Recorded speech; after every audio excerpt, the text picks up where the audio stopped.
নমস্কাৰ বন্ধু বান্ধৱীসকল, আজি আমি এই ভিডিঅ'টোৰ যোগেদি কাৰেণ্ট এফায়াৰ্ছৰ কেইটামান অতি গুৰুত্বপূৰ্ণ প্ৰশ্নৰ উত্তৰৰ বিষয়ে আলোচনা কৰিম। আহক এতিয়া ভিডিঅ'টো আমি আৰম্ভ কৰোঁ। কোনখন দেশে শেহতীয়াকৈ বিশ্বৰ প্ৰথমটো গভীৰ সাগৰৰ ৰাডাৰ প্ৰস্তুত কৰিছে যিয়ে উচ্চ উৰণীয়া বিমানো ধৰা পেলাব পাৰে? উত্তৰটো হৈছে চীন। ইন্দিৰাম্মা আত্মীয় ভৰোচা আঁচনি কোনখন ৰাজ্যত শেহতীয়াকৈ আৰম্ভ কৰা হৈছে? উত্তৰ হৈছে তেলেংগানা। গণৰাজ্য দিৱস পেৰেড 2025ত ৰাজ্য কেন্দ্ৰীয় শাসিত অঞ্চল শাখাত কোনখন ৰাজ্যৰ টেবুলে প্ৰথম পুৰস্কাৰ লাভ কৰিছে? উত্তৰ হৈছে উত্তৰ প্ৰদেশ। হেণ্ডলুম কনভেণ্ট মন্থন কোনে উদ্বোধন কৰিছিল? উত্তৰ হৈছে গিৰিৰাজ সিং। শেহতীয়াকৈ ৰাষ্ট্ৰপতি দ্ৰৌপদী মুৰ্মুৱে কিমান শিশুক প্ৰধানমন্ত্ৰী ৰাষ্ট্ৰীয় বাল পুৰস্কাৰ 2025 বঁটা লাভ কৰিছিল? উত্তৰ হৈছে 17 জন। কোনখন চহৰত আল একশ্যন ছামিট 2025 আয়োজন কৰা হ'ব? উত্তৰ হৈছে পেৰিছত। 2025 চনত কিমানজন ব্যক্তিক পদ্মভূষণ বঁটাৰে সন্মানিত কৰা হৈছিল? উত্তৰ হৈছে 7 জন ব্যক্তিক। জিতেন্দ্ৰ পাল সিঙক শেহতীয়াকৈ কোনখন দেশত ভাৰতৰ নতুন ৰাষ্ট্ৰদূত হিচাপে নিযুক্তি দিয়া হৈছিল? উত্তৰ হৈছে ইজৰাইল।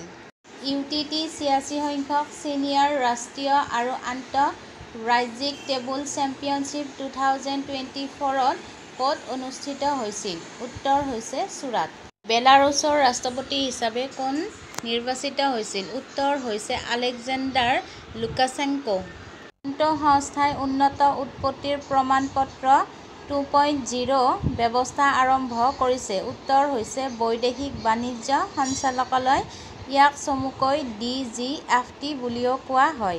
তেজৰ কৰ্কট ৰোগ চিকিৎসাৰ বাবে কোনটো সংস্থাই দ্বিতীয় লিভিং ঔষধ কাৰ্টেমিক অনুমোদন জনাইছিল? উত্তৰ হৈছে CDSOC।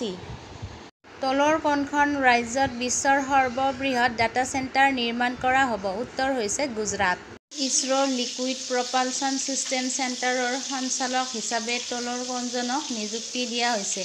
উত্তৰ হৈছে M মোহন। 2024 চনৰ ICC পুৰুষৰ টেষ্ট ক্ৰিকেটৰ সন্মান কোনে লাভ কৰিছিল? উত্তৰ হৈছে যশপ্ৰীত বুমৰাহ। শেহতীয়াকৈ অনুষ্ঠিত হোৱা অষ্ট্ৰেলিয়ান অপেন 2025ত পুৰুষৰ একক শাখাত তলৰ কোনে খিতাপ দখল কৰে? উত্তৰ হৈছে জানিক সিনাৰ।